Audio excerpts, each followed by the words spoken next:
The German idiom fits. April 26, 2019 by Anna von Reitz. It's certainly no secret that I am 88% German and 12% Scot. So is my older sister, who famously observed that it is a bad combination, mostly because it can make one as hard as steel and unreasonable as water, all at the same time. Life for me is a constant struggle of these famous, passionate, and canny well springs of obdurate stubbornness, combined with a lively enjoyment of life, and all trying to live together under one roof. So for the moment let's observe that I haven't fallen far from either tree and that my Shinola Sensor was inherited. I came by it honestly.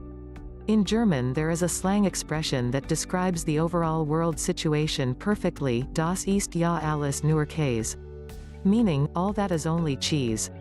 And it is inferred, cheese of the stinky, rotten kind. The situation with Germany is, if possible, even worse than the situation here. For one thing, the victors in World War II set up the German central bank to be the worldwide hub of their derivatives scheme, knowing that when the whole credit-based derivative Ponzi game fell apart, the Germans would once again be set up as the fall guys and blamed for it. Third time is a charm, right? But it isn't going so well for those actually responsible, those who strong-armed and forced the German central bank to take on the derivative burden and risk for the whole world as part of the sneaky backstabbing reparations by any other name plan put in place after World War II ended.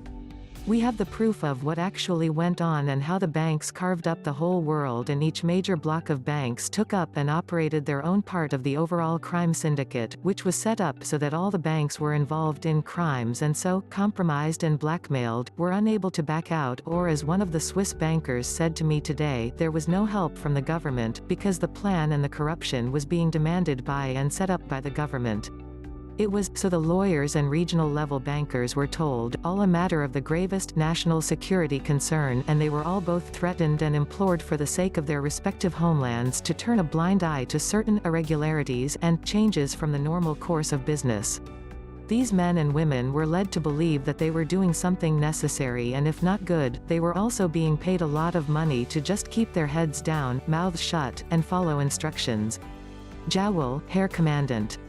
It was, clearly, the old mafia choice, the gold, or the lead, only instead of swarthy Sicilians, the new mob was composed of pink-cheeked Swiss businessmen and New Yorkers in Brooks Brothers suits and suave men in black trained by MI6. Just as the U.S. government adopted the crooked bookkeeping system called double accrual accounting, otherwise known as keeping two sets of books, that was dreamed up by Easy Eddie O'Hara for Al Capone, other governments that fell under the sway of the victorious Allies were forced into lives of crime. This, more than anything else, was what World War I and World War II were really all about, forcing all the national governments to commit crimes so that they would all be subject to blackmail, and compromising all the central banks in the same manner. Once that was accomplished by the mid-1960s, anyone attempting to do anything about the criminality was forced to wrestle with a skunk. Observe former Congressman Louis T. McFadden poisoned, Congressman Charles A. Lindbergh, his only child kidnapped and murdered, James Trafficant, set up on criminal charges, ridiculed, harassed, died early. Observe JFK.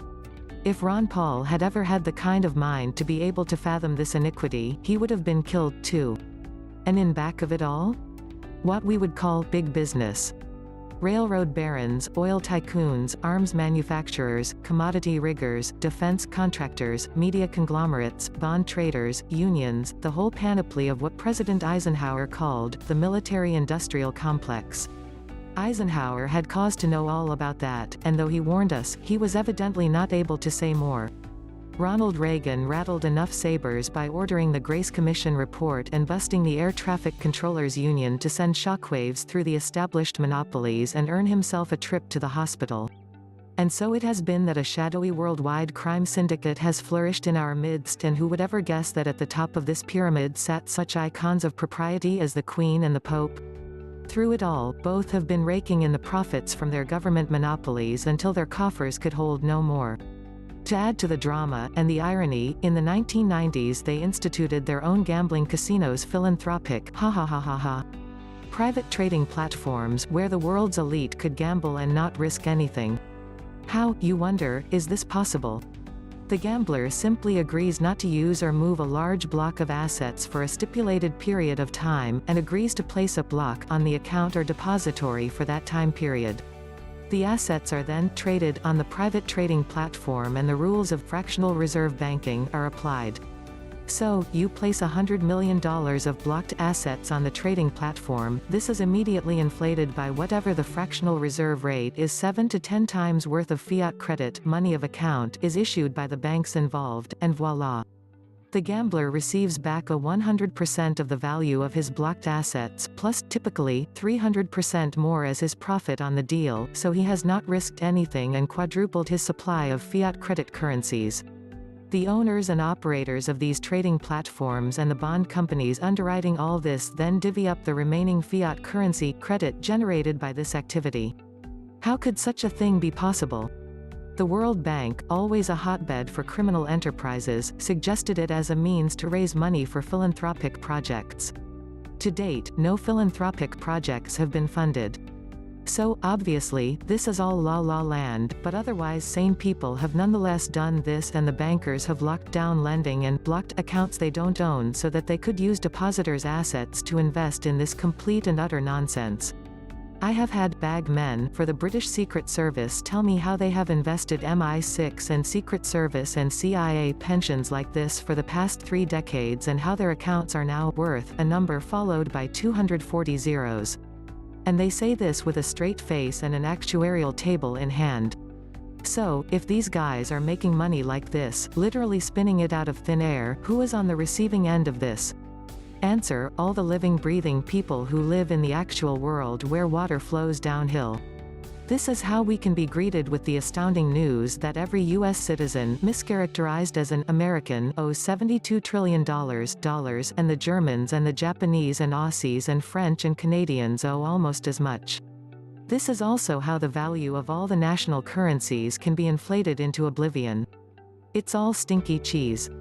In the days to follow you will hear a lot of incredibly dumb stuff as the perpetrators and casino operators try to justify these claims and excuse themselves, as would-be philanthropists, of course, for offering to indebt the entire race of mankind for the next 100 billion years, but we have a better suggestion.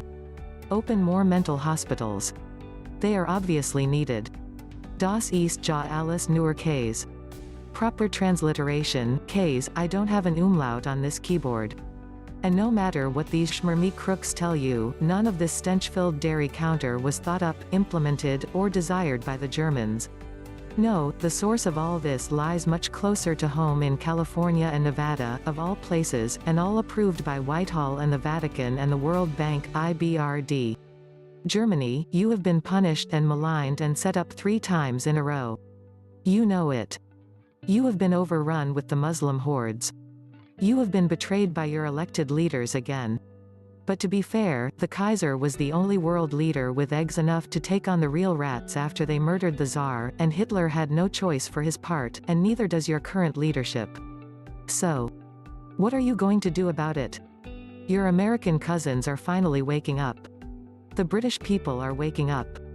All over the world, the lies and criminal nature of what has gone on for the past 3 centuries is tearing open like the proverbial cheese wrapper. For God's sake, don't just stand there and take any of the blame for this. Help expose it for what it is, a madhouse created by the criminally insane.